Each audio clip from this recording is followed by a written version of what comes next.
Voilà, voilà, welcome, bonjour tout le monde, le recording est lancé, on est super content de vous retrouver encore une fois à une des sessions les dimanches du cloud. Alors, les dimanches du cloud, si vous nous suivez, hein, là, ça va être la deuxième session cette année. On a plein d'autres sessions à venir, c'est toutes les 3 semaines qu'on fait des sessions sur les clouds, sur le cloud. On est absolument ravis de vous retrouver à chaque fois. Et les dimanches du cloud, c'est tout simplement une série de workshops et de webinaires qu'on fait en ligne. C'est gratuit pour tout le monde, donc où que vous soyez. Et on fait venir des speakers tech d'exception pour qu'ils partagent leur expérience sur le cloud. Donc la dernière fois, on avait parlé de migration. Aujourd'hui, on va parler de conteneurs. Je vais parler un peu plus du sujet tout à l'heure avec Youssouf et je vais expliquer un petit peu. Euh, on va expliquer un petit peu de quoi on va parler en détail. Oui, bonjour, Monsieur Gay, ça fait plaisir, cher Tiga. En termes de logistique, tous les participants sont sur silencieux. Vous ne l'êtes pas systématiquement, mais n'hésitez pas à vous mettre sur en mute parce qu'on est pas mal pour le coup. Et parfois, il peut y avoir des petits bruits. Donc, on vous demande tous de vous mettre sur silencieux. Bonsoir, Fouki. Et dès qu'il y a des questions, des réactions, n'hésitez pas dans le chat. Il y a plein d'experts qui sont là sur tout ce qui est conteneurs, Kubernetes, tout ça, en plus de Youssouf. Donc, vraiment, posez vos questions dans le chat, on pourra répondre, ou Youssouf pourra répondre également pendant la session ou à la fin de la session. Donc, posez vos questions dans le chat. La session, elle est enregistrée, comme d'habitude. Hein, on enregistre toutes les sessions des dimanches du cloud et on les met sur la chaîne YouTube. Donc, si vous allez sur YouTube, vous cherchez lecloudfacile.com, vous allez retrouver toutes les sessions qu'on va faire et qu'on a déjà fait, d'ailleurs, sur les dimanches du cloud. Et n'hésitez pas à vous abonner, d'ailleurs. Comme ça va être beaucoup plus simple. S'il y a des nouvelles vidéos, vous êtes avertis tout de suite. Alors, juste petite parenthèse avant qu'on aille dans le vif du sujet. Ça tombe bien parce qu'on va parler de conteneurs ce soir. Sachez juste qu'on a lancé une nouvelle formation sur tout ce qui est Kubernetes. Pourquoi? Parce qu'il y a une forte demande sur le sujet conteneurs et Kubernetes. Et on l'a vu, à chaque fois qu'on coach des apprenants pour la certification, ils nous disent, bah, moi, je veux aller vers le DevOps, je veux apprendre tout ce qui est conteneurs Kubernetes. C'est un sujet qui est demandé par les entreprises, qui est demandé par énormément de gens. Et donc, c'est pour ça qu'on a décidé de lancer cette formation Kubernetes. On est très content. La première session va démarrer en avril. Les inscriptions sont ouvertes. Et pour tous qui sont intéressés, hein, n'hésitez pas à aller sur notre site. Je vous mets le lien dans le chat. Mais si vous allez sur lecloudfacile.com, dans la partie coaching, vous allez retrouver toutes les formations. Et donc, si vous êtes intéressé par le sujet Kubernetes, bah, n'hésitez pas. Le formateur est d'ailleurs certifié Kubernetes pour le coup. Alors, ça, c'était la petite parenthèse. Les dimanches du cloud, j'en ai déjà parlé. Aujourd'hui, on est absolument ravis de recevoir Youssouf. La dernière fois, on avait eu Fouki qui est connecté, qui nous avait parlé d'une super migration de sa boîte qui s'appelle Scalo, qui a migré vers le cloud AWS. Et c'était vraiment génial. Donc, si vous n'avez pas vu la session, allez sur notre chaîne YouTube pour regarder en replay. Et encore une fois, merci beaucoup hein, pour le coup, Fouki. Aujourd'hui, cette fois-ci, on va faire un dive deep sur les conteneurs. Et c'est pour ça que je disais que ça tombe bien, parce que les conteneurs, c'est un sujet qui est super important quand on parle de cloud, qui est super important quand on parle d'orchestration, de digitalisation. Et aujourd'hui, on a le plaisir de recevoir Youssouf Sagna, qui est DevSecOps chez EtherLink et qui est 6 fois certifié AWS. Bonjour Youssouf. Oui, Amadou, bonjour. Merci. Welcome, welcome. Je suis absolument ravi de te recevoir aujourd'hui et je suis très pressé d'en savoir un peu plus sur tout ce qui est conteneur grâce à toi et grâce à ton expertise. Hein. Donc, encore une fois, merci d'avoir accepté cette invitation. Youssouf, comme tu le sais, on a toujours 3 questions qu'on pose au speaker avant de démarrer, histoire de casser la glace et après, je vais te laisser enchaîner. Mm. Tiens-toi bien. Première question, Youssouf. Si tu devais prendre un café avec une personnalité, n'importe laquelle, quelle serait cette personnalité? Avec une personnalité, bah, je nommerai deux au moins. D'abord avec mon père que j'ai perdu très petit, qui est décédé, et la deuxième c'est avec Ousmane Sonko. Donc pour ne pas rentrer dans les détails, mais oui, avec Ousmane Sonko. Ah bah super, ouais, très inspirant les deux hein, pour le coup. Donc, Ouais. et j'aime bien parce qu'à chaque fois les gens ont deux personnalités pour le coup. C'est pareil. Donc, c'est quoi ton super pouvoir, Youssouf? Ton super pouvoir caché? Mon super pouvoir, c'est peut-être ma timidité. Est-ce que la timidité est un super pouvoir? En quoi est son super pouvoir? Moi, je le prends comme un pouvoir quand même. C'est, je pense que ça m'aide beaucoup en fait, même si bah, ça calme, ça peut faire des obstacles parfois, mais je pense que ça m'aide beaucoup dans ma vie de tous les jours. Ouais, super. Bah écoute, moi je pense que j'ai aussi ça comme super pouvoir hein, pour le coup. Même si ça se voit pas trop. Alors, dernière question, et c'est vraiment la plus importante, Youssouf. Est-ce que tu es café, thé ou jus de tomate en tant qu'informaticien? Bah, juste maintenant, café non plus, j'en bois pas beaucoup, thé oui. J'en prends plus de thé que du café. Ah, plus thé que café, alors, Ouais, et jus de tomate, pas du tout. Donc, ce pas que du tout. je comprends. Ok, bon, bah, super. Bah, monsieur Youssouf, voilà, à toi la scène pour parler de conteneurs et pour parler d'orchestration de conteneurs sur AWS. Je te laisse partager ton écran. Et c'est parti. Oui, merci Amadou. Je partage mon écran.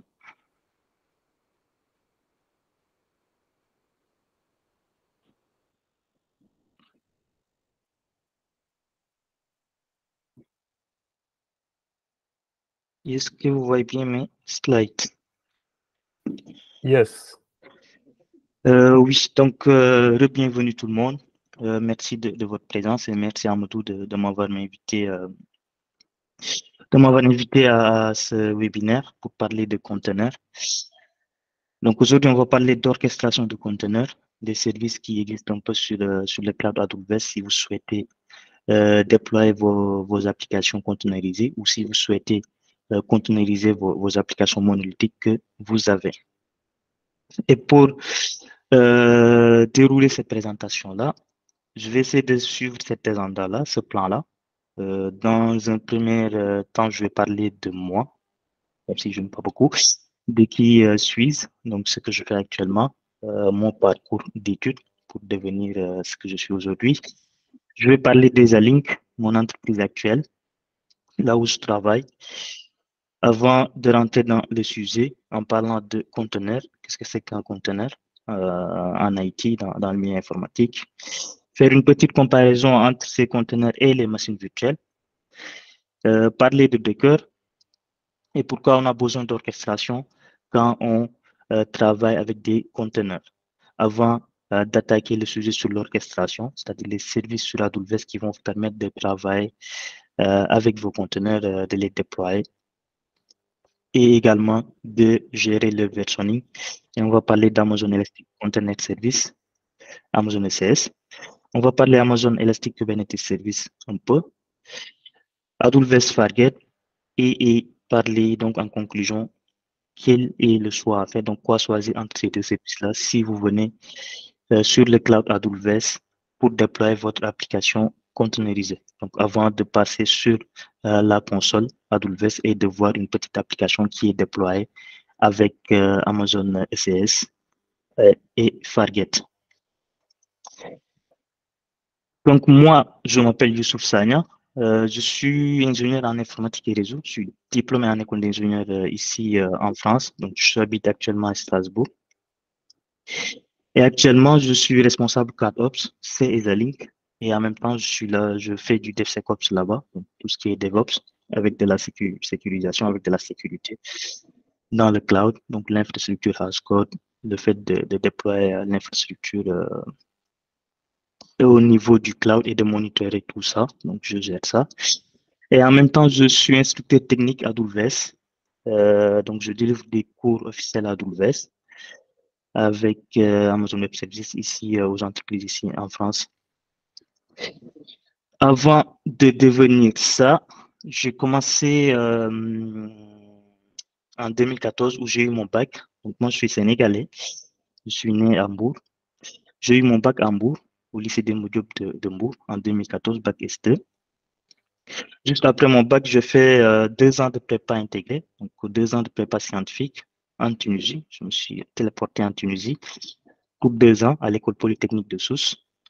Et juste après mes 2 ans, je me suis téléporté encore en France pour intégrer l'École nationale supérieure d'ingénierie d'Alsace, qui est basée à l'ENSISA, à l'USA, l'Université d'Alsace.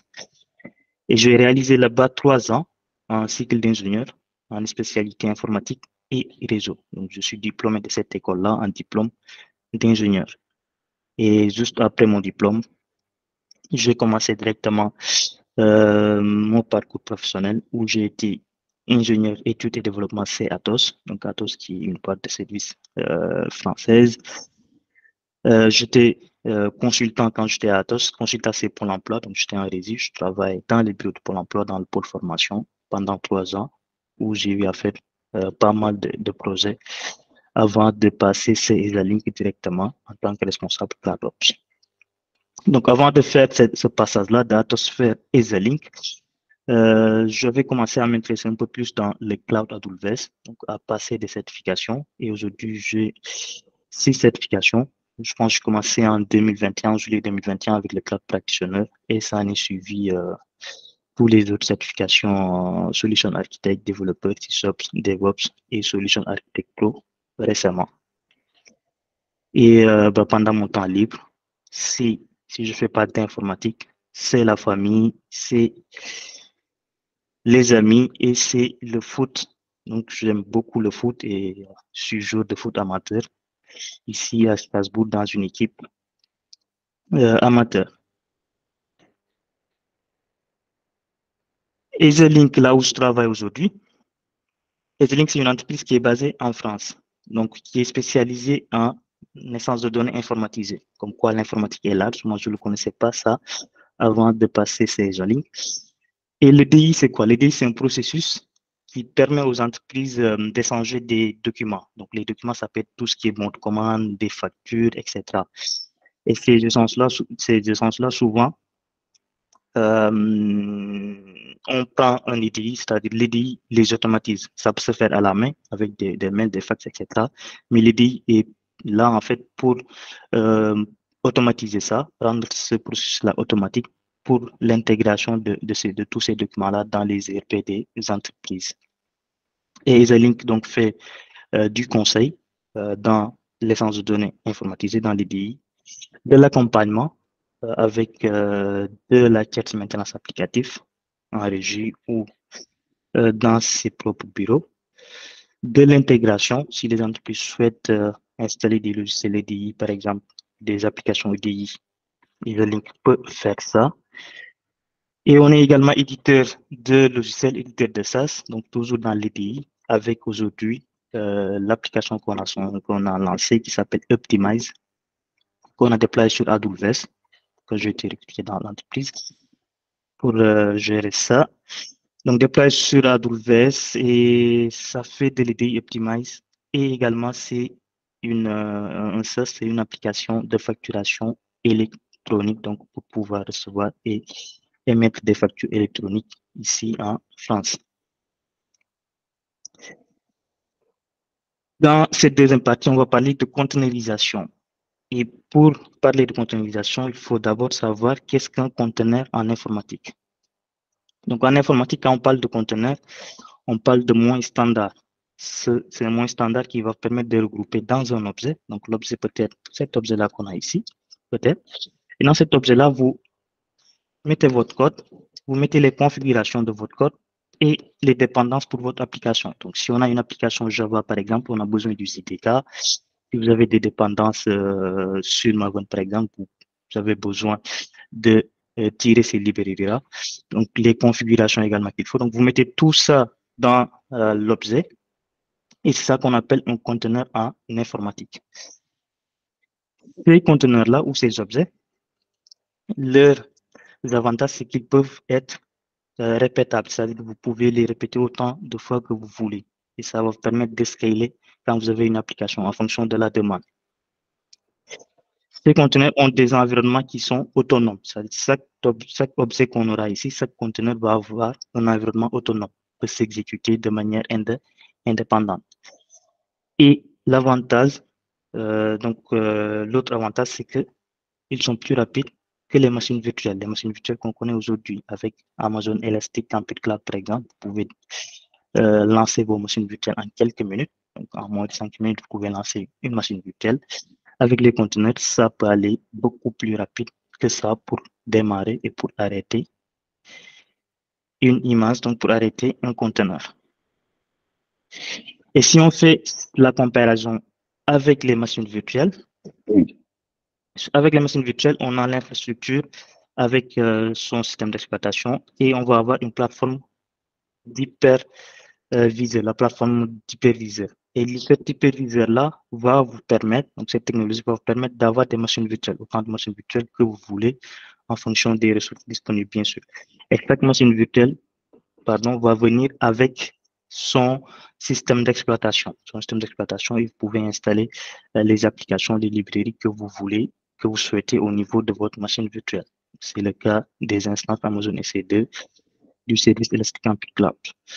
Avec les conteneurs, on aura toujours l'infrastructure, donc avec son système d'exploitation, mais à la place de l'hyperviseur, on va avoir une plateforme de containerisation. Cette plateforme de containerisation va vous permettre de mettre les objets, donc les objets qu'on a définis tout à l'heure, les conteneurs, vous pouvez les mettre ici et les exécuter. Donc, avec chaque conteneur qui peut venir avec son application et les différentes librairies qu'on a regroupées pour les mettre dans notre objet, dans le carton qu'on a vu tout à l'heure. Ces conteneurs-là, ou cette couche-là de virtualisation, cette couche de containerisation, pardon, il existe plusieurs technologies pour le faire. Mais le plus connu, c'est Docker.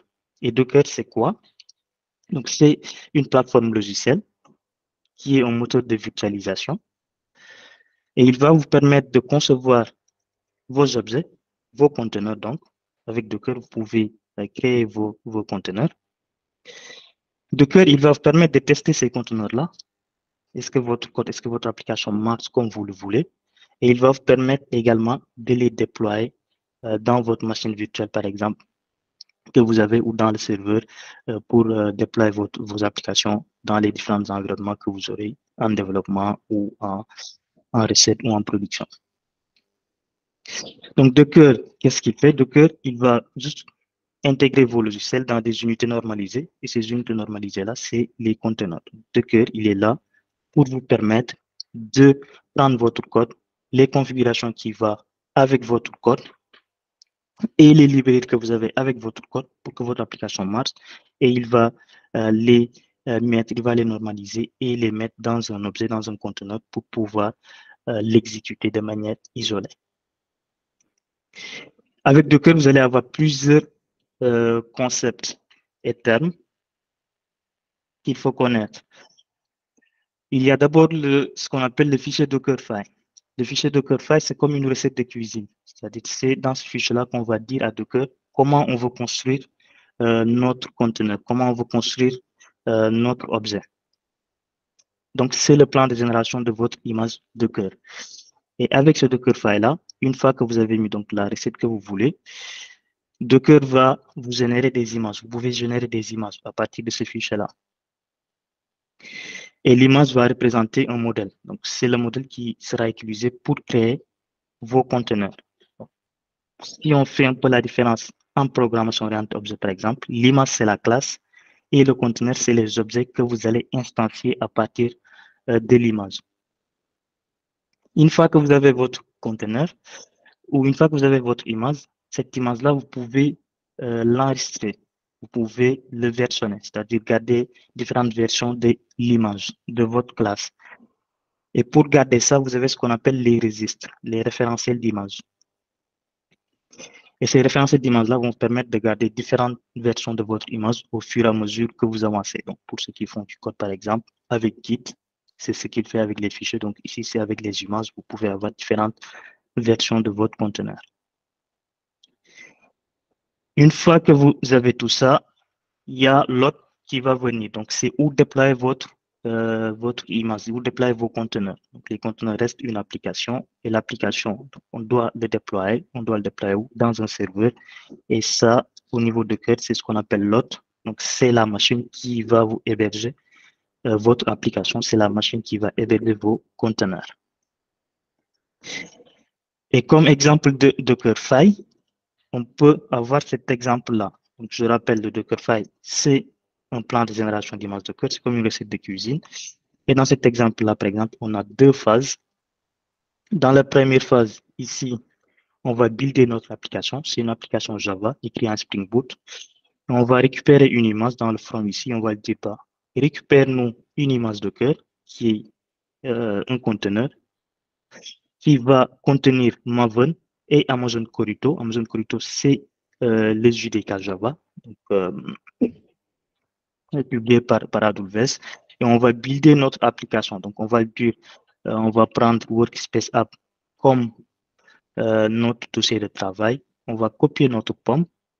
On va copier nos sources, donc nos classes Java, et on va utiliser mvn install, donc maven install, pour builder notre application. Et une fois que notre application est buildée, on va récupérer une deuxième image, donc avec le from Amazon Corito, une deuxième image qui va contenir que le minimum pour faire fonctionner notre application Spring Boot ici. Donc, c'est seulement Amazon Corito 17. Donc, c'est le JDK 17, Java 17, ce qu'on a écrit en Spring Boot. Donc, on va récupérer que ça.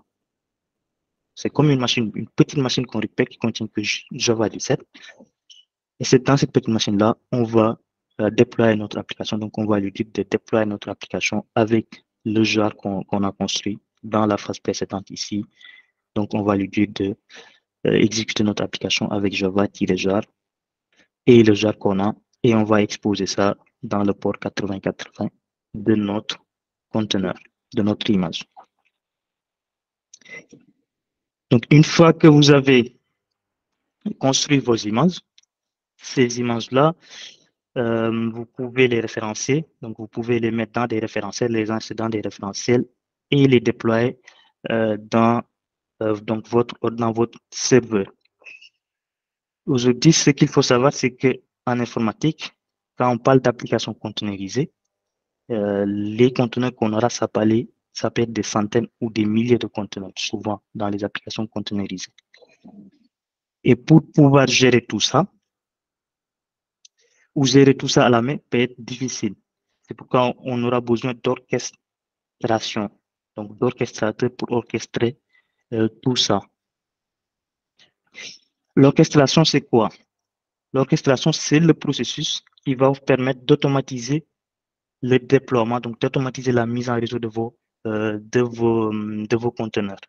Une fois que vous avez vos conteneurs, vous l'avez construit, comment automatiser ce déploiement-là vers votre serveur, donc votre application, comment automatiser ce déploiement-là. Et aujourd'hui, on va retrouver dans le marché plusieurs outils, comme Kubernetes. Amadou a annoncé tout à l'heure une formation Kubernetes que le cadre facile va ouvrir. Donc, Kubernetes, très connu aujourd'hui dans le milieu, est très répandu, très utilisé. Vous avez Docker et Swarm également, Apache Mesos, qui peuvent être utilisés, donc moins connus, mais qui font la même chose que Kubernetes, donc qui sont des outils d'orchestration. Et dans ces outils-là, vous allez regrouper, vous allez retrouver des fonctionnalités comme le load balancing. Vous pouvez avoir de la répartition de charge sur les différents conteneurs que vous allez déployer, la gestion des ressources. Vous pouvez également avoir tout ce qui est détection et gestion des défaillances. C'est-à-dire si un conteneur tombe, le remplacer automatiquement. L'outil d'orchestration peut le faire pour vous au lieu de le faire à la main. Et vous avez également l'auto-scaling, donc la mise à l'échelle qui peut se faire avec ces outils-là. Donc, le pourquoi on a besoin d'orchestration quand on est sur des applications basées sur des conteneurs, c'est d'abord d'automatiser le déploiement, donc simplifier le déploiement de ces applications-là. Vous avez la notion de mise en l'échelle et de gestion de ressources. Quand on est sur le cloud, donc les ressources sont importantes. Gérer ces ressources-là sont importantes également pour tout ce qui est optimisation des coûts et également tout ce qui est scaling, pardon, pour tout ce qui est mise en scène, donc en fonction de la demande que vous aurez au niveau de votre application. Donc, c'est important de le faire ça. Et avec les outils d'orchestration, vous avez ça. Vous avez également la notion de disponibilité et de résilience. Ces outils d'orchestration vont vous permettre, l'orchestration va vous permettre d'assurer une disponibilité continue de votre application. Donc, en cas d'erreur, par exemple, d'un conteneur qui tombe, l'outil d'orchestration peut redémarrer automatiquement un nouveau conteneur à sa place. Et vous avez, ce que j'ai annoncé tout à l'heure, la gestion des applications complexes. Donc aujourd'hui, quand on parle d'applications basées sur des conteneurs, c'est vraiment des centaines et des milliers de conteneurs qui peuvent être gérés pour une application avec ces conteneurs-là qui communiquent entre eux. Et ça peut être très compliqué de gérer tout ça à la main avec des scripts. Et l'outil d'orchestration va vous permettre de gérer ça. Si on ramène tout ça sur AWS, donc l'orchestration sur AWS, il y a différentes questions qui peuvent se poser. Ces différentes questions-là, c'est quand on est sur AWS et qu'on veut containeriser notre application ou qu'on a déjà une application qui est basée sur les conteneurs, comment on va le déployer? Quel service utiliser pour déployer notre conteneur?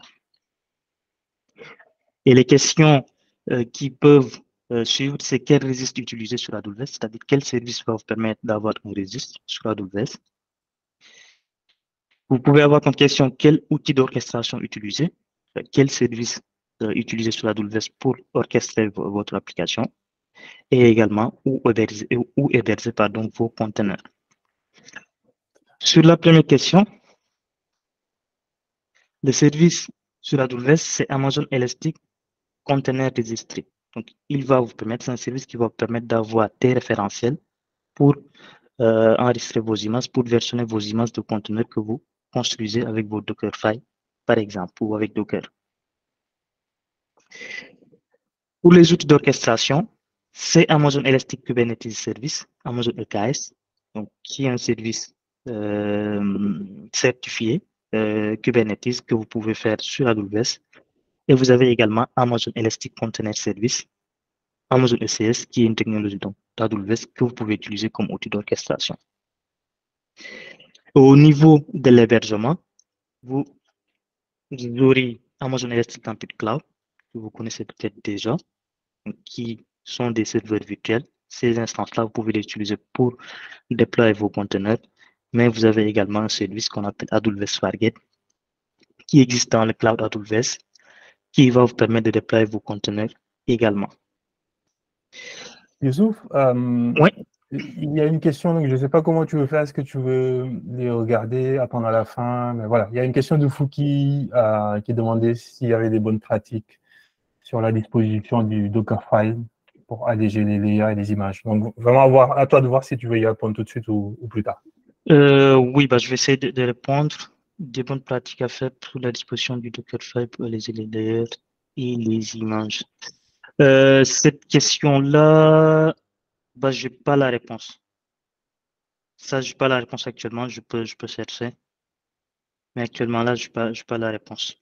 Ok, très bien. On va noter la question alors et puis on reviendra vers Fouki du coup. Je vais continuer. Donc, le premier service d'orchestration, c'est Amazon ECS. Amazon ECS, c'est un service de gestion de conteneurs. Qu'est-ce qu'il va vous permettre de faire ce service-là? Il va vous permettre de gérer des clusters. Il va vous permettre d'orchestrer vos conteneurs et il va vous permettre également, il y a également une intégration, donc il ne va pas vous permettre, mais il y a une intégration à AWS, c'est-à-dire vous pouvez l'intégrer aux autres services AWS facilement. Donc, aux autres services AWS, ça peut être Amazon S3, ça peut être Amazon RDS ou même Amazon DynamoDB, par exemple. Donc, c'est un service qui est facile à utiliser, qui va permettre d'orchestrer vos conteneurs. Quels sont ces concepts? Ce service-là.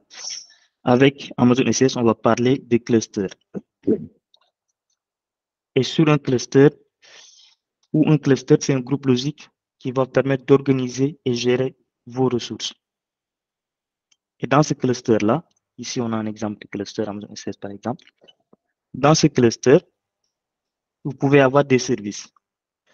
Et un service, c'est quoi? Un service, c'est un ensemble de tâches qu'on appelle tasks qui va maintenir un nombre spécifié d'instances. Donc, c'est au niveau du service que vous allez dire à Amazon ECS, pour ce service-là, je veux 2 tâches, par exemple, je veux 2 conteneurs ou 3 conteneurs qui s'exécutent, ou un seul conteneur qui s'exécute en permanence. Donc, ici, par exemple, on lui dit un seul conteneur de notre app UI.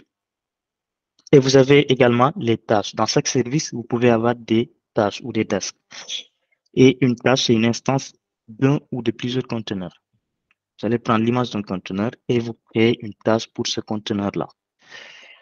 Et avec ces tâches-là, pour les créer, on fait la configuration au niveau de la task definition, la définition de tâche, où on va définir l'image de conteneur à utiliser, ou aller prendre cette image de conteneur-là, dans quel registre, par exemple, prendre ce conteneur-là, et également les mémoires qu'on va allouer pour votre conteneur. Et ici, dans l'exemple, on a le registry qui est là. Donc, dans ce registry-là, on a 2 repositories, notre app UI et notre app. Notre app UI, donc, on aura un Dockerfile qui va nous construire notre application front-end, c'est le front-end. Ici, on aura un service Amazon ECS. Et avec le service Amazon ECS là, on va dire donc à ECS qu'on veut une seule tâche de notre front-end qui s'exécute. Et au niveau de l'hébergement ici, on a des instances Amazon EC2 par exemple, et on aura une seule tâche qui va s'exécuter ici en vert de notre image de conteneur, notre app UI. Et notre backend, donc, qui est le notre app ici, qui est écrit en Spring par exemple, on va le déployer avec un service qui est créé sur ECS, notre app.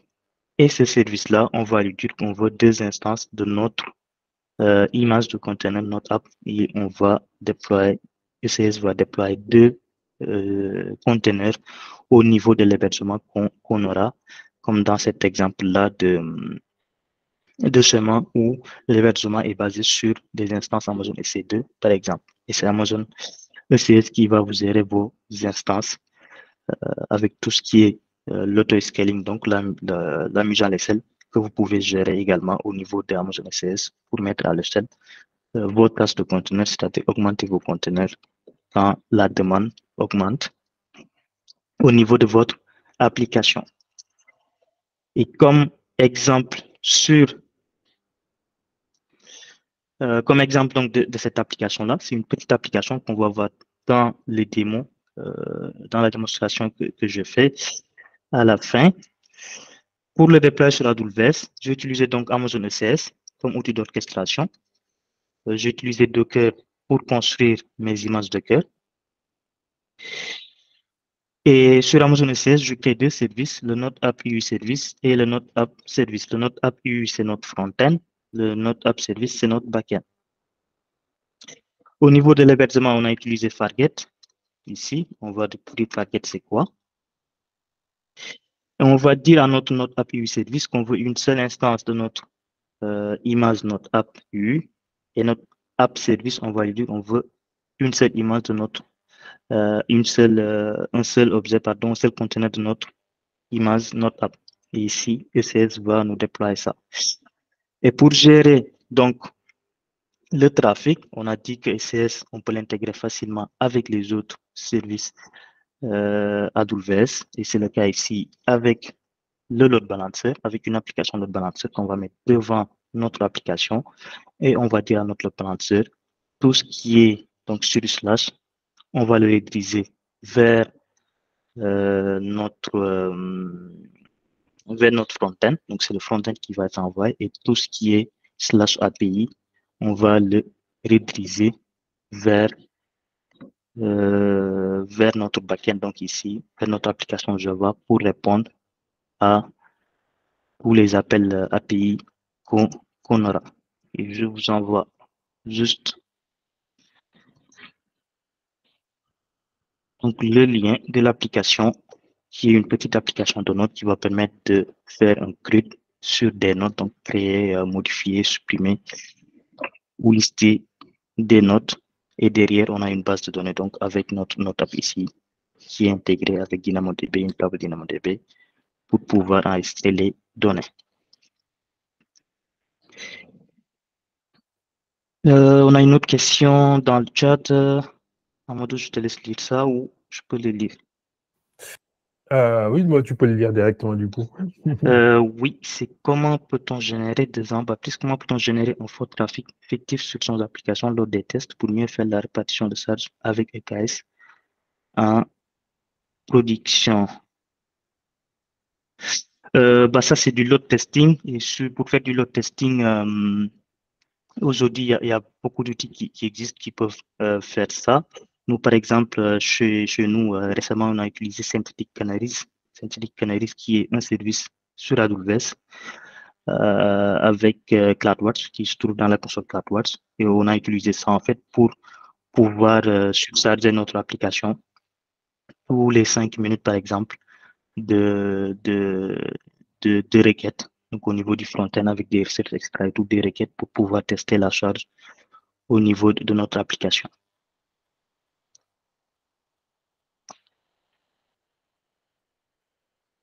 Oui, je vous envoie ça juste après en plus.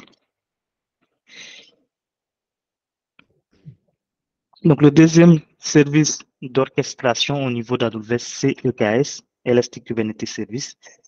Mais avant de parler d'EKS, on va d'abord définir ce qu'est Kubernetes pour introduire un peu les participants qui vont être tentés de faire la formation du cloud facile après. Donc, Kubernetes, c'est une plateforme open source d'orchestration de conteneurs.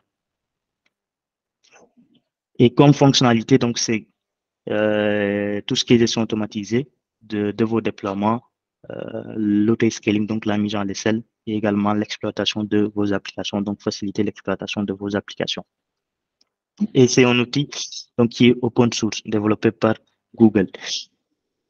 Avec Kubernetes, on a le langage YAML qui est utilisé donc pour déclarer l'état que vous souhaitez au niveau de votre application. Et lui, il va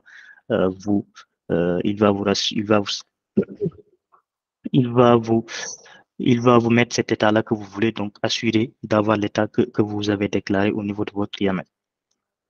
Et tout ce qui est load balancing, auto-scaling, gestion des configurations, vous pouvez le faire au niveau de Kubernetes, gestion des secrets, etc.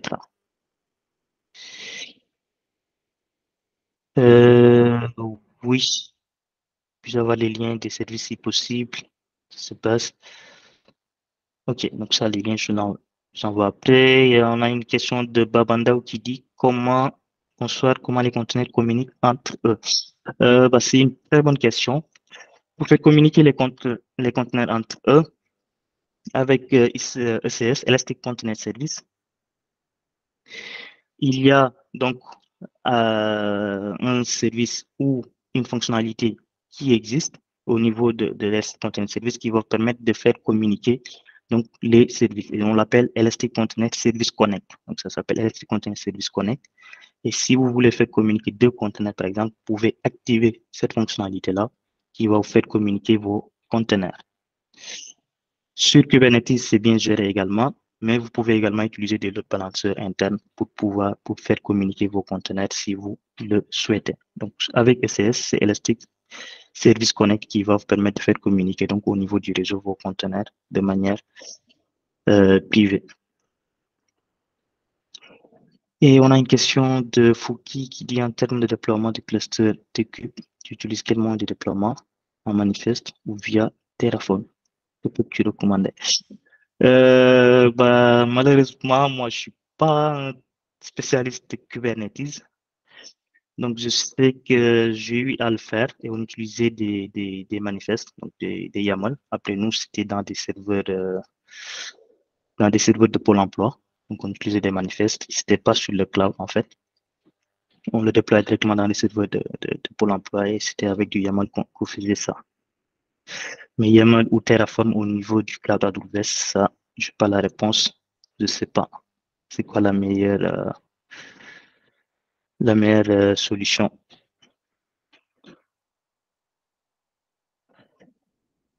Donc, pour faire du Kubernetes, qui est une plateforme open source. Donc, je l'ai dit tout à l'heure, vous pouvez le prendre, c'est un logiciel que vous pouvez installer sur vos serveurs en local, sur le site par exemple, mais vous pouvez également le faire sur AWS. Et comme notion avec Kubernetes, on va avoir la notion de nœud ou node. Et un nœud, c'est une machine physique ou virtuelle qui va exécuter vos conteneurs. Donc, c'est l'autre, par exemple, qui va recevoir vos conteneurs, où vous allez déployer vos conteneurs. On va avoir la notion de cluster. Et un cluster, c'est juste un ensemble de nœuds. Donc, on va avoir un ensemble de machines qui vont recevoir vos images, vos conteneurs, par exemple. Et au niveau de Kubernetes, on ne parle pas de conteneurs, proprement dit, mais on parle de pod. Donc, quand on parle de pod, c'est l'unité la plus petite qui est déployable. Et un pod, c'est un conteneur. Donc, un pod peut contenir un conteneur ou plusieurs conteneurs. Mais quand on déploie sur Kubernetes, on ne déploie pas des conteneurs, mais on déploie des pods. Et c'est à l'intérieur du pod qu'on va mettre notre conteneur, qu'on va dire qu'on veut un seul conteneur, deux ou plusieurs conteneurs au niveau du pod. Et au niveau de Kubernetes, vous pouvez isoler vos clusters. Donc, quand vous avez un cluster, vous pouvez isoler en fonction des environnements que vous aurez, par exemple, avec des namespaces, donc qui sera une isolation logique au niveau de votre cluster Kubernetes. Ce logiciel-là est en open source, donc que vous pouvez installer sur le site, mais quand vous venez sur AWS, vous avez également un service qui est mis à disposition qui va vous permettre de le faire, c'est-à-dire d'avoir un Kubernetes qui est déjà installé par AWS qui est managé, donc c'est un service qui est managé. AWS va vous installer ce qu'il faut au niveau, donc en fonction des choix que vous allez faire, est-ce que vous voulez des instances Amazon EC2 ou sur Fargate. Et EKS, c'est un service qui est entièrement géré et certifié, donc certifié conforme à Kubernetes. Avec EKS, vous avez cette facilité-là donc d'avoir Kubernetes qui est mise en place. Vous pouvez déployer de manière facile vos clusters Kubernetes sur le cloud AWS et vous pouvez l'intégrer. Donc, vous avez une intégration native avec d'autres services AWS. Vous pouvez l'intégrer facilement avec d'autres services AWS comme euh, des buckets Amazon S3. Vous pouvez l'intégrer avec des bases de données Amazon avec Amazon RDS ou Amazon DynamoDB. Et avec ce service-là, quand vous arrivez, donc vous allez créer votre cluster au niveau de Kubernetes sur la console ou de manière programmatique. Vous allez créer votre cluster. Ce cluster-là, vous le créez et vous choisissez quel hôte vous voulez, quel serveur vous voulez, où vous voulez déployer vos conteneurs, vos pods. Et sur Kubernetes, on a deux choix. Donc, on a les instances Amazon EC2, comme dans ECS. Et ces instances Amazon EC2-là, si vous faites le choix, donc AWS va vous mettre en place des instances et vous déployer, vous installez Kubernetes sur des instances-là. Et vous pouvez vous connecter donc à votre plan de contrôle Kubernetes et déployer vos applications et soulever vos applications qui sont exécutées au niveau de Kubernetes. Mais vous avez également la possibilité de choisir Fargate. Donc, si vous avez des instances Amazon EC2, l'instance Amazon EC2 qui est créée avec les services Amazon Elastic Compute Cloud. Amazon Elastic Compute Cloud, je le rappelle, qui est un service IaaS, infrastructure as a service. Vous avez donc de l'infrastructure à gérer, donc tout ce qui est système d'exploitation, pardon, donc l'Amazon Machine Image à gérer. Si vous ne voulez pas faire tout ça, si vous ne voulez pas avoir d'instance qui s'exécute, vous pouvez choisir simplement Fargate. Et Fargate va vous permettre d'avoir des conteneurs, donc d'exécuter vos applications basées sur les conteneurs sans avoir besoin de serveurs. Et Amazon Fargate, c'est quoi? C'est une technologie d'AWS.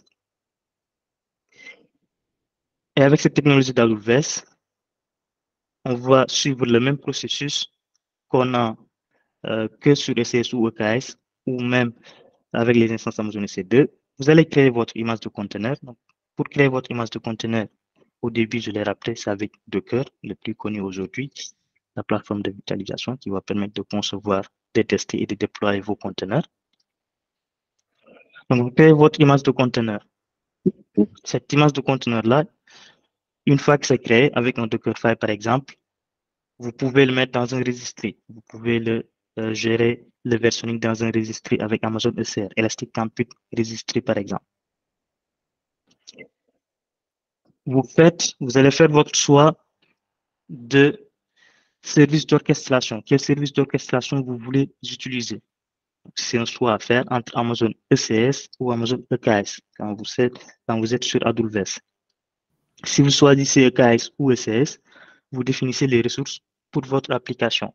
Donc, les ressources pour ECS, par exemple, c'est les services, votre cluster, les services que vous voulez avoir au niveau de votre cluster pour déployer votre application. Et une fois que vous avez défini vos ressources pour votre application, au lieu d'utiliser des instances Amazon EC2, donc de mettre en place des instances Amazon EC2 avec tout ce qui va avec, tous les responsabilités qui vont avec, vous déployez directement vos conteneurs, votre application sur AWS Fargate. Donc, vous lancez vos conteneurs et vous gérez vos conteneurs directement sur Fargate. Et AWS va gérer toute l'infrastructure, donc tout ce qui va au niveau de Fargate. L'infrastructure, c'est AWS qui va le gérer pour vous. Et vous avez juste à dire, moi, je veux 2 conteneurs, par exemple. Je veux 2 conteneurs et AWS va vous lancer 2 conteneurs au niveau de votre cluster sur Fargate et l'infrastructure est gérée derrière. Donc, c'est un service qui est serverless. Donc, il n'y a pas la notion de serveur au niveau de ce service-là avec Amazon Fargate pour les conteneurs. Youssouf, j'en profite, il y a 2 questions. Et la première question qui tombe bien d'ailleurs, hein, Abdelkarim qui dit qui voit qu'il y a le choix entre ECS et EKS pour orchestrer des conteneurs et il se dit c'est quoi la différence entre les 2 services? Oui, donc la différence entre ces services-là, j'en parle juste après dans le slide suivant. C'est une bonne question. Super. Et on a une deuxième question qui est, j'ai une instance EC2 avec plusieurs conteneurs. Est-il possible de les connecter avec EKS? De les connecter avec plusieurs conteneurs, est-il possible de les connecter avec EKS? De Khalifa Khan. Je vais essayer de reformuler ça. Quand vous dites une instance avec plusieurs conteneurs, c'est-à-dire des conteneurs qui sont déployés? Oui, des conteneurs qui sont déployés. Donc là, ça dépend parce que EKS, donc c'est un outil d'orchestration. Donc si vous avez déployé directement vos conteneurs avec des scripts ou à la main, donc, il faut un peu refaire du travail pour pouvoir utiliser EKS comme outil d'orchestration, pour pouvoir orchestrer tout ça. Donc, utiliser EKS, parce que EKS, c'est quand même un logiciel donc, à installer sur des instances, etc. et tout, avec de la configuration à faire. Donc, tout ça, c'est à faire et l'utiliser comme outil d'orchestration pour pouvoir orchestrer tout ça donc avec EKS. Est-ce que ça répond bien à la question? Et concernant la question de Abdoukarim, c'est quoi la différence entre ECS et EKS? Ça peut se dire, cette question-là, ça peut se formuler d'une manière où on dit entre ECS et EKS, quoi choisir? Donc, la seule chose qui lie ces 2 services-là, c'est que ces 2 services-là sont des outils d'orchestration. ECS, c'est un outil d'orchestration. EKS, c'est un outil d'orchestration. ECS, c'est une technologie d'AWS, AWS qui l'a développée, qui l'a mise en place pour son cloud, Amazon Web Services. Et EKS, c'est un outil open source. Donc, ça a été développé par Google. C'est un outil d'orchestration open source que vous pouvez utiliser en local, par exemple, en installant dans des serveurs. Entre ces 2 services-là, il y a beaucoup de différences. Déjà sur les termes qui sont utilisés, donc on a vu que les concepts clés qui sont utilisés entre les 2 services sont différents. La manière dont ces services-là marchent là, ou la manière de créer vos conteneurs, etc., sont également différents. La nomenclature est également utilisée, le vocabulaire. Donc là-bas, on parle de tâches sur les CS, sur le cache, on parle de pods. Donc c'est vraiment des services qui sont différents, mais qui font la même chose, c'est-à-dire qui vous permettent d'orchestrer vos applications containerisées et faciliter le déploiement de vos applications containerisées pour vous. Maintenant, entre ces deux services-là, qu'est-ce que vous pouvez choisir quand vous venez sur AWS? Quoi choisir quand on vient sur AWS entre les deux services-là? Il n'y a pas de réponse à cette question-là. Il n'y a pas de réponse et c'est en fonction des équipes, en fonction des entreprises. Donc, c'est un choix et cette décision-là n'a pas à être une décision binaire, c'est-à-dire que ce n'est pas une décision où on va dire c'est CS ou EKS de manière binaire, mais on peut se baser sur la simplicité et la flexibilité des services. Donc, en fonction des besoins que vous avez au niveau de votre application, au niveau de votre projet. Si vous avez besoin de simplicité, vous avez Amazon ECS. Donc, Amazon ECS a été conçu, c'est un service qui a été conçu pour être simple dès le départ. Donc, avec trois notions, un cluster, un service et des tâches. Donc, on a un cluster. Dans ce cluster-là, on peut avoir des services. Dans ce service, on peut avoir des tasks, c'est-à-dire on peut avoir des conteneurs qui s'exécutent. Donc, c'est simple, c'est précis. C'est un outil d'AWS donc, qui s'intègre également aux autres services AWS de manière très, très facile. Donc, si vous êtes une petite équipe et que vous n'avez pas envie d'apprendre une autre technologie et d'avoir quelque chose de simple, c'est Amazon ECS pour la simplicité qui est à choisir. Moi, dans mon entreprise actuelle, on a une application qui est containerisée et on utilise Amazon ECS pour gérer ça.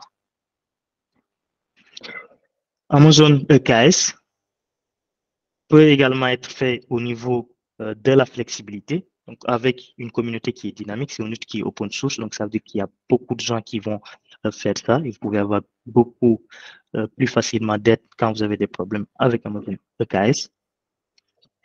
Amazon EKS a une richesse d'API également, donc c'est avec la flexibilité, vous pouvez facilement intégrer d'autres outils qui sont développés par des pairs avec son API, donc qui est open source.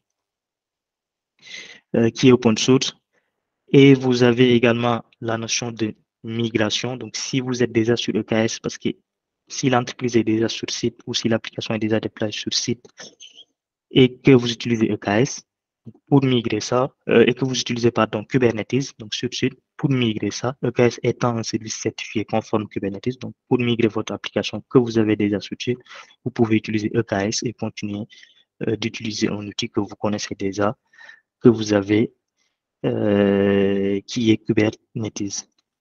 Donc, une question difficile à répondre et c'est en fonction des besoins, en fonction de l'entreprise, des équipes, que ce soit là pour se faire en fonction de la simplicité ou de la flexibilité, donc de la simplicité pour ECS, de la flexibilité pour EKS avec sa communauté.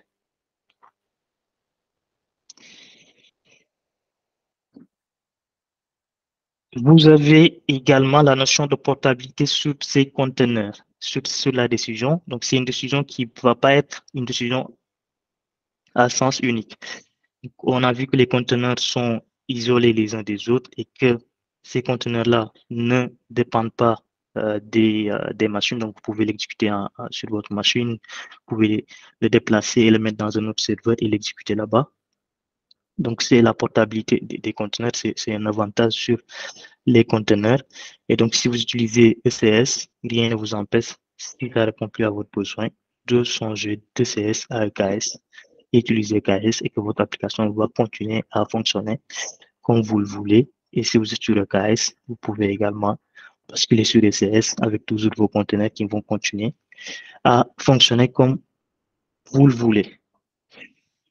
Et avec une question d'Abdou Karim Wad qui dit, et côté tarification, lequel vous allez nous recommander? Côté tarification. Côté tarification, EKS reste un peu plus cher, mais ça dépend aussi voilà, de votre application. mais ECS reste moins cher au niveau de la tarification sur AWS.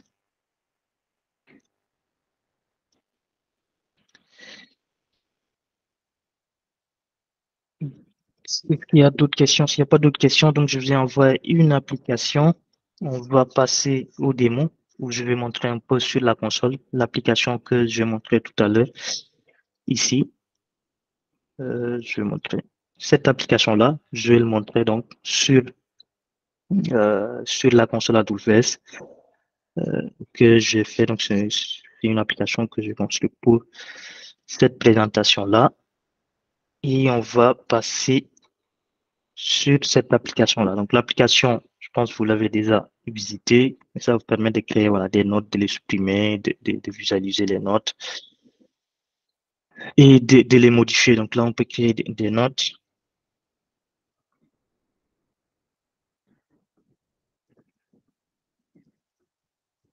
On donne le titre, le contenu, et on fait créer. Et le note va être créé au niveau de la base de données. Donc ici, notre front-end va envoyer cette requête-là à notre backend qui est écrit en Java et notre backend va communiquer avec DynamoDB qui est une base de données NoSQL pour enregistrer les notes. On peut modifier et on peut supprimer des notes au niveau de cette application-là. Pour déployer cette application-là au niveau d'AWS, au niveau du cloud AWS, je dois me reconnecter.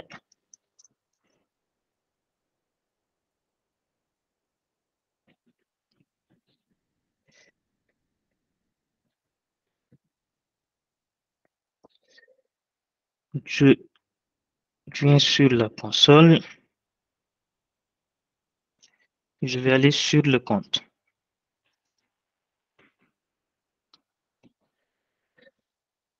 Donc, pour là, je vais omettre tout ce qui est réseau. Mais sur AWS, on a la notion de réseau, donc de VPC.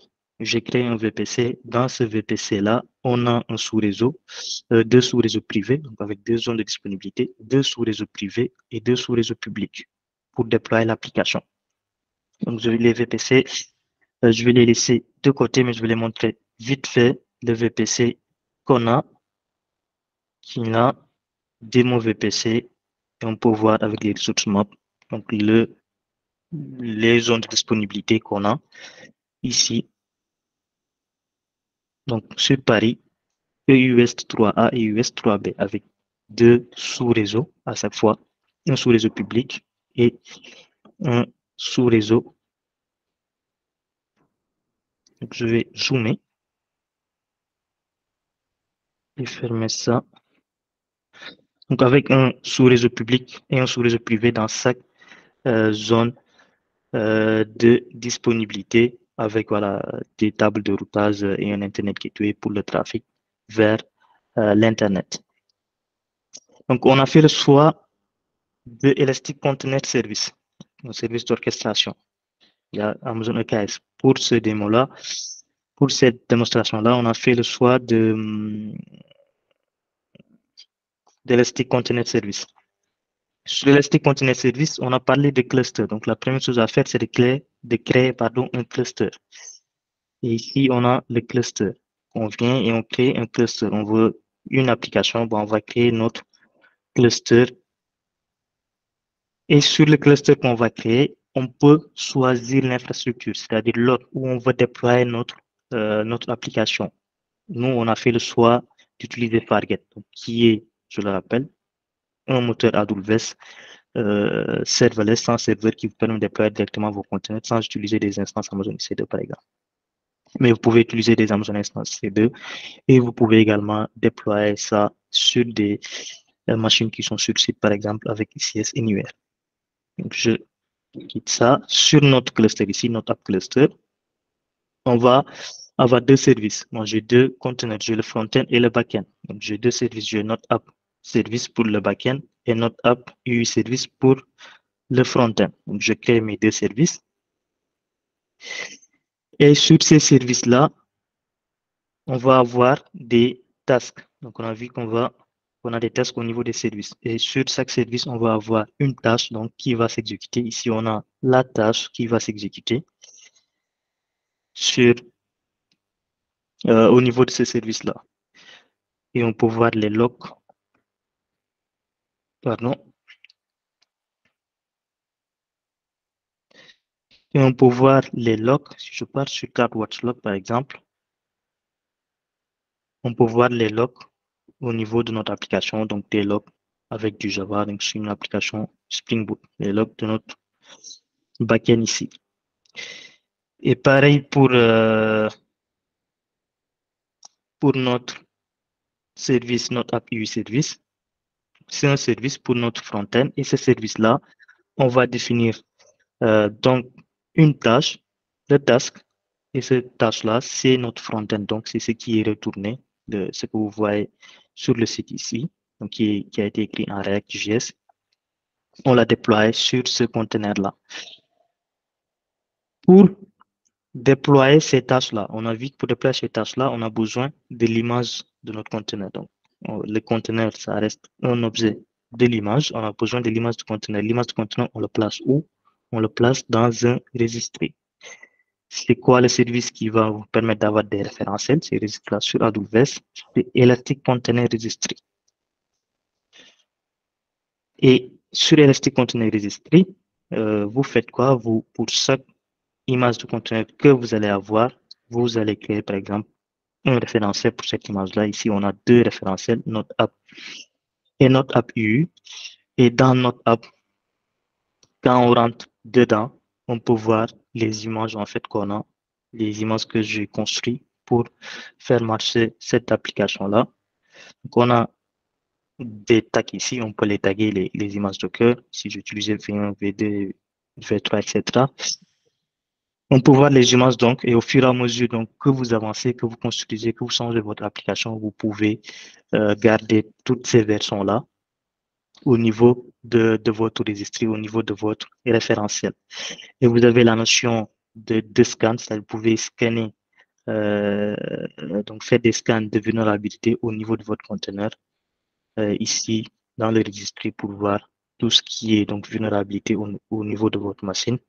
Par exemple, ici, on a une vulnérabilité avec la priorité ici et vous pouvez vous baser sur ça également pour tout ce qui est sécurité au niveau de votre conteneur, pour tout ce qui est correction, pour tout ce qui est montée en version de l'image de base que vous utilisez avec Docker.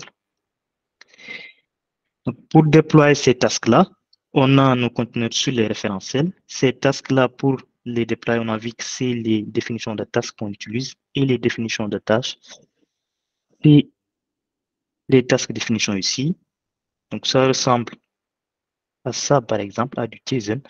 Ou sur ce JSON-là, on va dire à notre service où il doit récupérer l'image. Donc, l'image qu'il doit créer, s'il doit créer une tâche où il doit récupérer l'image, donc le modèle de cette tâche-là, de ce conteneur-là. Ici, on lui donne, par exemple, le registre de notre API.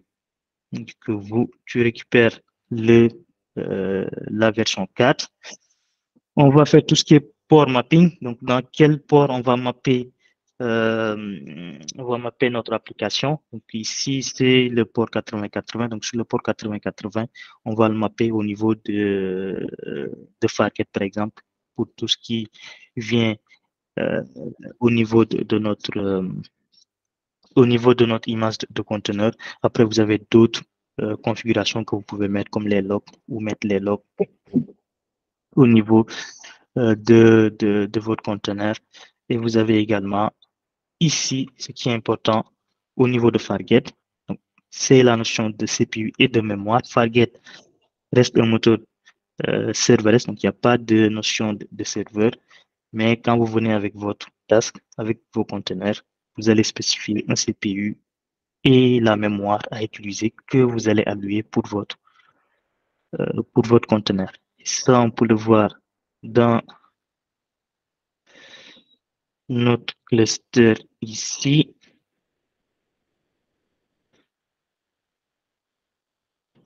Pour chaque tâche qu'on a ici, donc si on a deux tâches, le front-end et le back-end, et ici on peut voir qu'on a la CPU et la mémoire à chaque fois, un vCPU et 2 Go de mémoire qu'on a alloué pour l'image de conteneur qu'on a et qui va s'exécuter.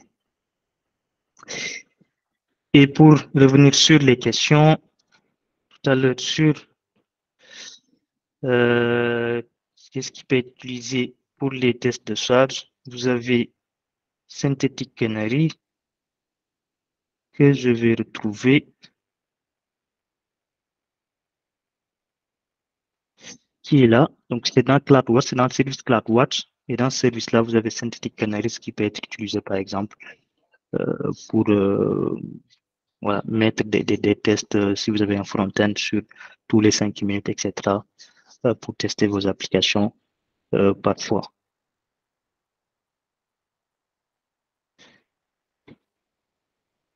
Est-ce qu'il y a des questions?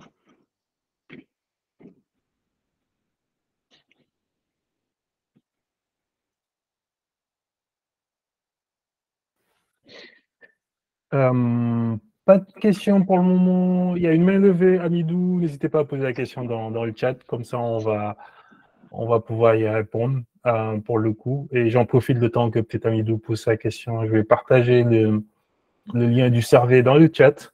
Donc, n'hésitez pas, ça prend juste 1 minute ou 2 à répondre au survey.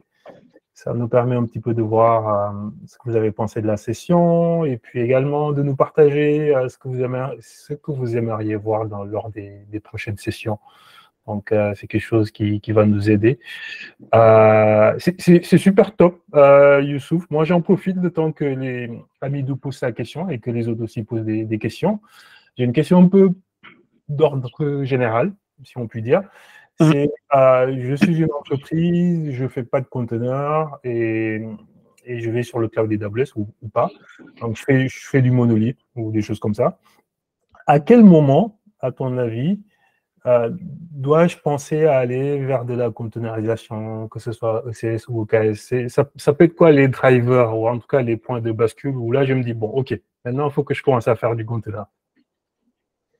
Les points de bascule, ça peut être quand vous décidez de passer à un microservice, par exemple, parce que les conteneurs, ça va un peu avec les microservices.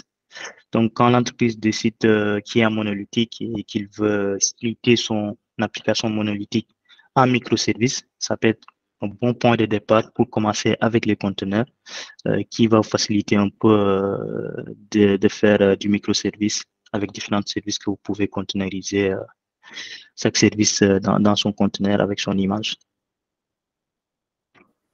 OK, donc quand on commence à faire des microservices, des choses comme ça, et puis avec les autres avantages dont tu as parlé, hein, la portabilité, c'est vrai que quand on commence à faire le Docker, ça peut être beaucoup plus simple si on veut migrer des applications. Pour le coup. Il y a une question de Hamidou. L'image dans les conteneurs ressemble à quoi? Est-ce que c'est comme dans EC2? Est-ce que c'est des AMI EC2? C'est comme ça que... Ouais, donc l'image, c'est techniquement des machines. En fait, ces machines, c'est une petite, en fait, c'est un système d'exploitation, mais c'est juste le minimum, en fait. On prend le noyau d'un système d'exploitation, mais le minimum, en fait, du noyau qui peut faire fonctionner ton application. Donc, ça peut être le noyau Linux, par exemple. Et pour fonctionner une application Java, on prend le minimum du noyau Linux qui doit faire fonctionner une application Java avec le JDK. Et c'est ça qu'on va mettre dans le conteneur, dans l'image de conteneur.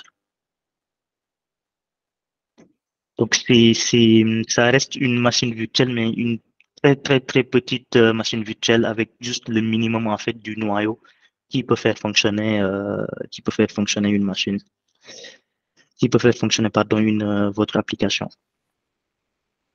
Ok, donc ça reste très très léger en fait, hein. Donc Amidou dit ok, c'est compris. Donc super réponse. N'hésitez pas s'il y a d'autres questions. Et puis n'hésitez pas à répondre au survey aussi. Donc Youssouf a parlé de ECS, de OKS, de Fargate. Moi j'adore Fargate pour le coup parce que c'est du serverless. Et donc on ne s'occupe pas de la partie infrastructure. Donc ça c'est vraiment génial. Et puis le temps juste de voir s'il y a d'autres questions, hein. C'était très intéressant. Encore une fois, n'hésitez pas pour ceux qui sont intéressés par tout ce qui est conteneur et Kubernetes, hein, comme on le disait, on démarre une nouvelle formation. D'ailleurs, le formateur est présent, donc hello, Camo. Ça démarre au mois d'avril et c'est sur Kubernetes. Et pourquoi Kubernetes? Et peut-être Youssouf, tu peux en toucher quelques mots. C'est vrai que c'est un sujet, les conteneurs et Kubernetes, c'est un sujet qui est quand même assez populaire, assez demandé. Et c'est vrai que Kubernetes, bon, c'est pas si simple de démarrer, même si c'est très demandé. Mm. Mais il y a quand même un learning curve qui peut être assez important pour le coup. Donc, je sais pas ce que je sais pas ce que t'en penses. Oui, oui, c'est vraiment une technologie à part en fait. Ça reste une technologie. C'est vraiment une technologie à part avec beaucoup de concepts. Et au début, ça peut ne pas être simple voilà, à, à, à prendre en main, mais c'est très utilisé, très utilisé aujourd'hui. Même Amazon l'utilise dans son site e-commerce pour déployer, voilà, pour déployer son application et gérer l'application e-commerce. Donc, c'est très utilisé, c'est une technologie très demandée aussi, mais voilà, avec beaucoup de concepts, là, j'ai omis quelques concepts pour ne pas complexifier un peu les choses, mais avec beaucoup de concepts qui va avec pour gérer toute une application avec Kubernetes. Oui, absolument, absolument. On a un Maps qui pose. On va encore prendre peut-être deux, trois questions, y compris celle de Maps, et puis on va s'arrêter pour pas trop déborder. Alors, Maps, il dit si on a plusieurs microservices à déployer sur AWS, comment on va procéder, s'il vous plaît? Alors, la question est très large, donc je ne sais pas comment Ouais. tu peux y répondre, Youssouf, pour le coup. Oui, donc c'est une très bonne question. Donc, sur ce que je fais là, sur ce que je vais montrer, donc moi, je construis j'ai mon application, hein, je peux le montrer. Juste 2 minutes. Ouais,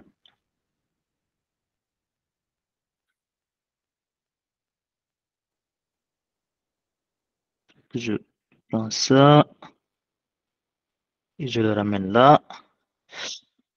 Donc ici, j'ai mon application hein, qui est écrite en Spring Boot avec le Dockerfile que je peux montrer qui est là.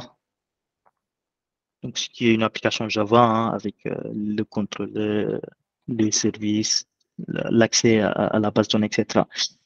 Maintenant, moi, ce que je fais, j'ai construit tout ça à la main. C'est-à-dire, moi, j'ai Docker sur ma machine et je fais des commandes Docker, par exemple, Docker build.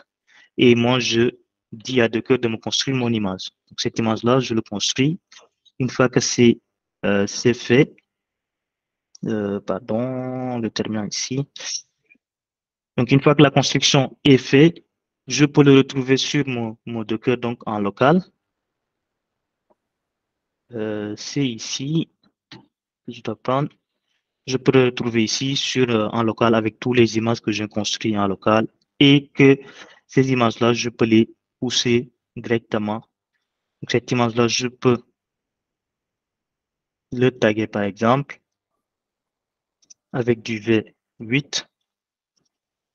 Et une fois que c'est tagué, je peux le pousser avec le Docker push, je peux le pousser sur ECR. Donc, une fois que l'image est sur ECR, donc ECR qui est le référentiel, je peux modifier euh, mon service Node App pour déployer cette nouvelle version-là.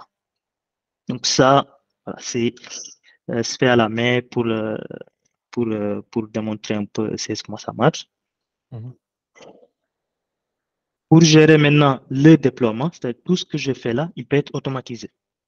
En, en développement ou quand on parle un peu de DevOps, il y a ce qu'on appelle le CI/CD, donc Continuous Integration, Continuous Delivery. Et avec un CI/CD, vous pouvez avoir des pipelines qui vont automatiser tout ça. C'est-à-dire des pipelines qui vont se lancer quand vous poussez votre code sur votre référentiel de code, GitHub ou Code Commit, Code Commit qui est un service sur AWS. Une fois que vous avez poussé, vous déclenchez votre pipeline de manière automatique. Votre pipeline va vous builder votre code, donc faire les tests, etc. Construire votre image de cœur. Cette image de cœur-là, votre pipeline peut le pousser sur votre registry, sur votre référentiel. Et une fois que le push est fait sur votre référentiel, vous pouvez le déployer. Donc, sur Amazon ECS, vous pouvez automatiser le déploiement également, le déployer de manière automatique au niveau de votre cluster. Donc, pour des microservices qui sont containerisés, vous avez Code Pipeline sur AWS, qui est un service qui vous permet d'avoir des pipelines de livraison, de faire du CI/CD. Et avec Code Pipeline, vous pouvez de manière automatique builder votre application, le tester avant de le déployer sur votre environnement de manière automatisée, sans intervention humaine. Ok, super. Merci beaucoup, Maps. J'espère que ça répond à la question, en tout cas. Donc, il y a pas mal de sujets. Effectivement, ça va de la conception au développement jusqu'à l'industrialisation. Et puis, le côté CI/CD dont Youssouf parle hein, pour le déploiement en production. On va prendre une dernière question, Youssouf, de Amidou. L'image Docker est différente de ECS alors. L'image de cœur est différente de CS alors. Juste pour expliquer un peu, pour différencier un peu les deux, donc Docker il vous permet de construire des images, donc des images de cœur. Et CS, c'est juste l'outil d'orchestration, donc il vous permet juste de déployer ça en fait. Et CS, il n'y a rien qui le lie au Docker. Donc lui, il récupère juste l'image, vous lui dites pas, moi, mon image se trouve ici, que j'ai déjà construit avec Docker, et je veux le déployer sur cette machine-là ou sur Fargate par exemple. Et Docker, vous avez Docker Hub, par exemple, où vous pouvez retrouver plusieurs images, des images de base que vous pouvez utiliser et un peu customiser, donc mettre votre code, etc. Et tout. Donc, sur Docker Hub, si vous allez sur Docker Hub, par exemple, vous pouvez retrouver beaucoup d'images que vous pouvez utiliser en fonction des besoins. Si vous faites du React, des images Node.js, si vous faites du Java, des images avec des JDK, si vous faites du PHP, des images pour le PHP, etc. Ok, super. J'espère que ça répond à la question à Midou. En tout cas, moi, la façon dont je le comprends, c'est que ECS permet d'exécuter des conteneurs qui sont basés sur des images Docker. Et ces images Docker sont stockées soit dans Amazon ECR, soit également Docker Hub est supporté en tant que registre. Donc, vous mettez les images Docker dedans et puis ECS permet d'orchestrer tout ça et de l'orchestrer à l'échelle. Voilà. Si vous avez des milliers de conteneurs à exécuter, c'est beaucoup plus simple de le faire avec ECS ou ECAS d'ailleurs, plutôt que de le faire manuellement. Donc, super, merci beaucoup Youssouf. Je pense que le sujet est très passionnant, encore une fois. Je pense qu'on pourrait en parler des heures quand on parle de conteneurs, de Kubernetes, de CS, on parle de DevOps. Aujourd'hui, beaucoup de gens veulent faire du DevOps. C'est vrai que tout ce qui est conteneurs, ça reste quand même une pierre angulaire, un sujet important quand on parle de ces sujets-là. Et puis, il y en a plein d'autres, en fait, qu'on n'a pas abordé aujourd'hui, hein, quand on parle de services mesh, quand on parle d'observabilité, voilà. On va assez loin, en fait, sur le sujet containerisation, mais je pense que c'était vraiment un bon dive deep, un bon survol très pratique que tu nous as offert là. Donc, encore une fois, mille merci à toi, Youssouf. On a eu Fouki il y a 3 semaines qui nous a parlé de migration. Donc là, c'était intéressant de voir un petit peu tout ce qui est containerisation. Dans 3 semaines, on va parler de gestion de vos applications avec de l'infrastructure as code. Donc ça aussi, c'est un sujet, je pense, qui est très important quand on parle de déploiement en production. Surtout dans le cloud, on ne fait pas les choses à la main. Je le dis souvent à nos apprenants, je dis, bon, pour vous former, on vous montre les choses sur la console, mais en fait, dans la vraie vie, c'est pas exactement ce que vous faites. Vous allez plutôt faire de l'infrastructure as code. Donc, on va parler de ça avec Mohamed Mokhtar Haïdara dans 3 semaines. Et 3 semaines plus tard, on va parler de MongoDB avec Aïcha Sarr, donc voilà, qui est pre-sales chez MongoDB en France. Donc voilà, soyez au rendez-vous, partagez un petit peu ces événements autour de vous. On le fait vraiment pour vous, pour la culture informatique, c'est gratuit et on a la chance d'avoir des experts qui prennent de leur temps pour partager le dimanche. Donc ça, c'est vraiment cool. Merci beaucoup à vous. N'oubliez pas de répondre au survey. N'oubliez pas de nous suivre, de vous inscrire aux formations aussi, Kubernetes, coaching AWS, pas mal de choses sur notre site. On fait également aussi LCF Jobs maintenant, pour le coup, des annonces de jobs. Donc ça, c'est quelque chose qu'on vient de lancer. Donc voilà, n'hésitez pas à nous suivre et à parler de tout ça autour de vous. Il va y avoir le recording. On va vous le partager. Il sera sur YouTube.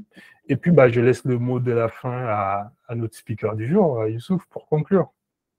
Merci beaucoup pour l'invitation. Ça a été un plaisir de partager avec la communauté sur AWS tout ce qui est orchestration, tout ce qui est containerisation, qui est un sujet passionnant. Donc, merci beaucoup de m'avoir permis de m'exprimer, Amadou, et bah, merci beaucoup pour ce que vous faites, ce que tu fais. Avec les clouds faciles, on te suit bien et bon courage. Merci à vous. Bah, merci à vous de me donner la force de continuer. Hein. Et je sais pas si tu as vu, il y a plein de claps dans le chat. Donc voilà, ils sont très contents. Donc, donc bravo Youssouf, au plaisir de te revoir. Peut-être justement à la journée du cloud en juin. Donc on reste connecté. Allez, bon dimanche à vous. À très bientôt avec les dimanches du cloud dans 3 semaines pour parler infrastructure as code.